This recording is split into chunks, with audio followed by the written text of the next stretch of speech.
Good morning, my loves. Happy Saturday. It is a glorious morning here at the lake. Absolutely stellar outside. Love it.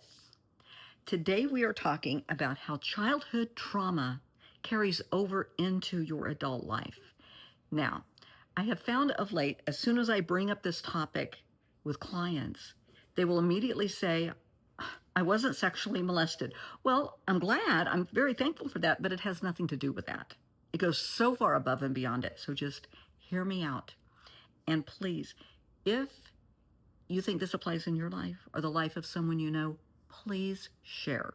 Please share this because it will bring some clarity to some people and to some relationships that is greatly needed. So, we're going to start out with just talking relationships in general, whether it is a family relationship, a work relationship, a friendship, a committed romantic relationship.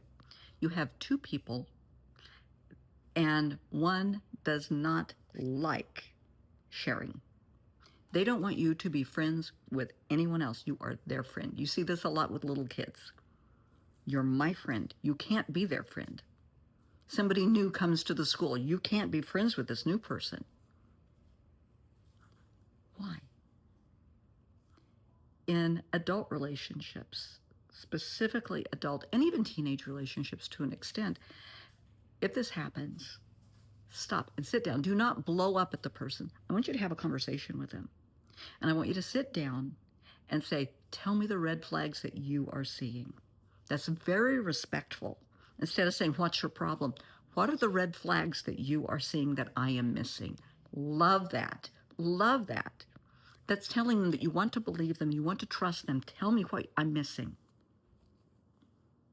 Now, if they are saying, this person drinks too much, they're cheating on their spouse, girlfriend, whatever, if they're doing illicit drugs, if they're into criminal activity, if they're doing nefarious things that you really should not be involved with and you're just kind of ignoring it, they could be saving your ass, so be thankful.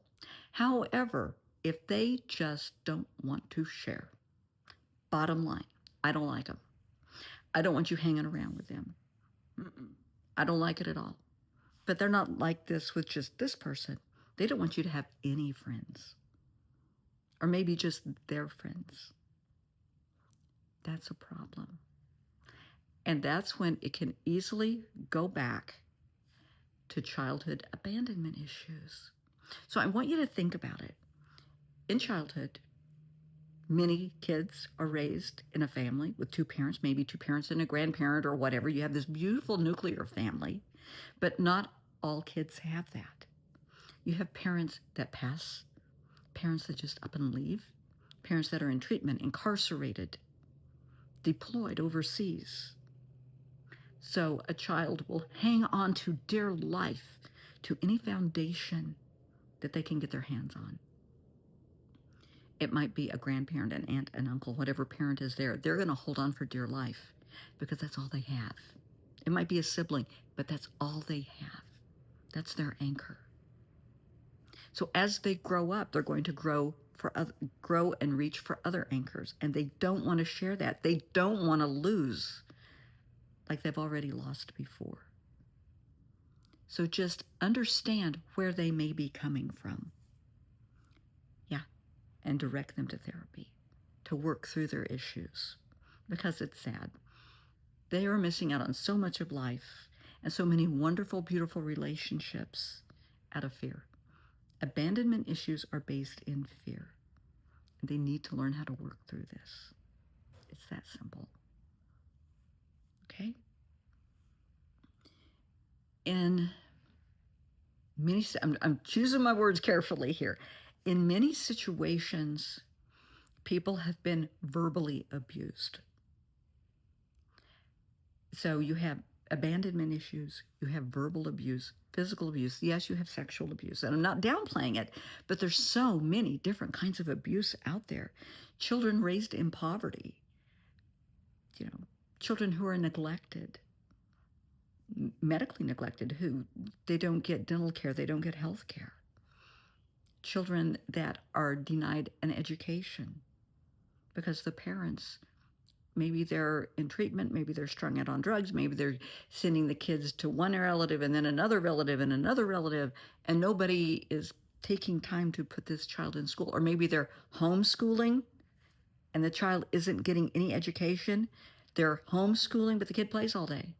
I see that often because the parent is so busy dealing with their own emotional baggage. The child's being totally neglected and they're supposed to be homeschooled.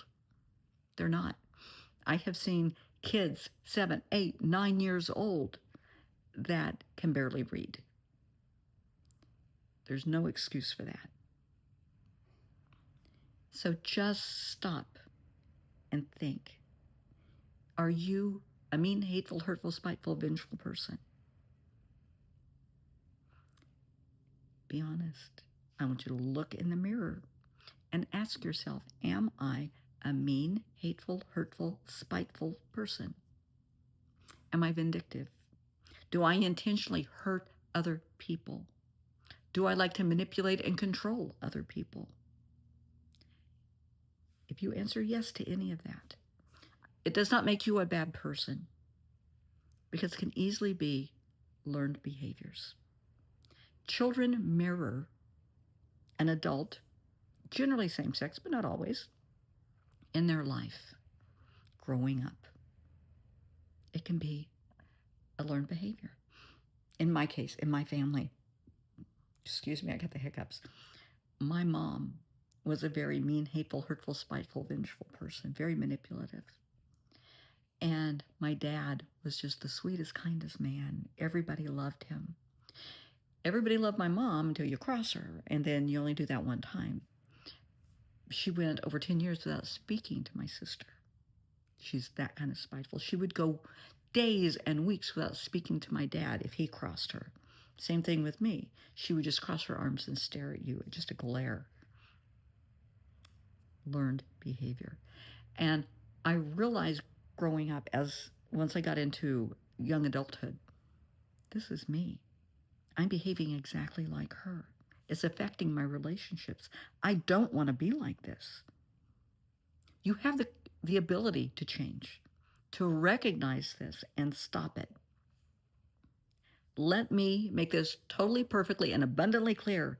This is not about pointing fingers and blaming anybody. It's about accountability, recognizing toxic behaviors and being willing to change them.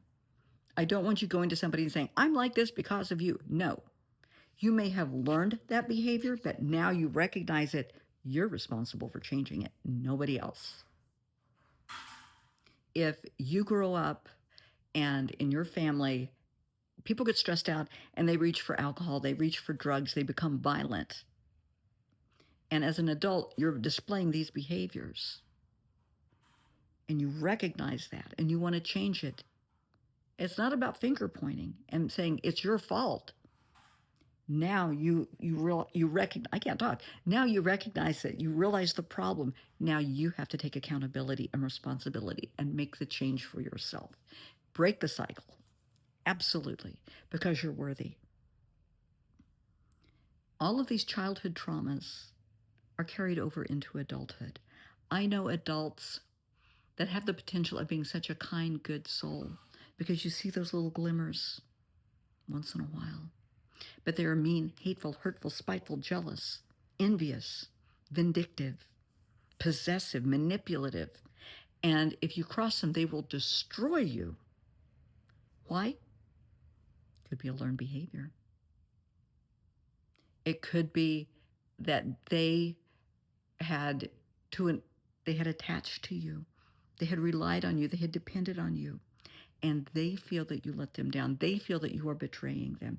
Maybe you're talking to someone else. Maybe you're associating with someone that they don't like or respect, and they don't like it. And they don't have the capability of sitting down and talking to you and saying, hey, I have this concern. Instead, they lash out. And when they lash out, it's full force. But it goes back to childhood trauma. Now, I hope I'm not blathering like a fool today. I haven't had that much coffee. It's been a busy morning. But I hope it makes sense. Childhood trauma carries over into your adult life. I just realized how chapped my lips are. Oh my gosh, that's awful. Sorry, I didn't notice. But childhood trauma carries over into your adult life. But the good thing is, it's such a blessing when you recognize it. At that point, you have the power to make the change. You have the power to break the cycle. You have been given the gift of clarity to recognize, holy crap, this is why this is happening. I don't like this. I don't want to be like this. Then make the change. You have the power to do that. If you don't want to go to therapy, that's up to you. That's fine. I would advise you to. If this is hitting a button for anybody and it's ringing some bells and it's like, this could be me, I really urge you to talk to somebody. If you don't want to, that's totally up to you. But make a list of the toxic traits that you're talking about and put it on the bathroom mirror. Put it where you can see it, where you can, if you're starting to display this, you're starting to feel this, you'll recognize it. Say, hey, I don't want to do this. Okay, I'm sorry. I didn't mean to say that. I don't mean to behave this way. You triggered me. Think about it. Childhood trauma carries over into adult life until you break the cycle, and you have the power. And you have that power because, my love, you are worthy.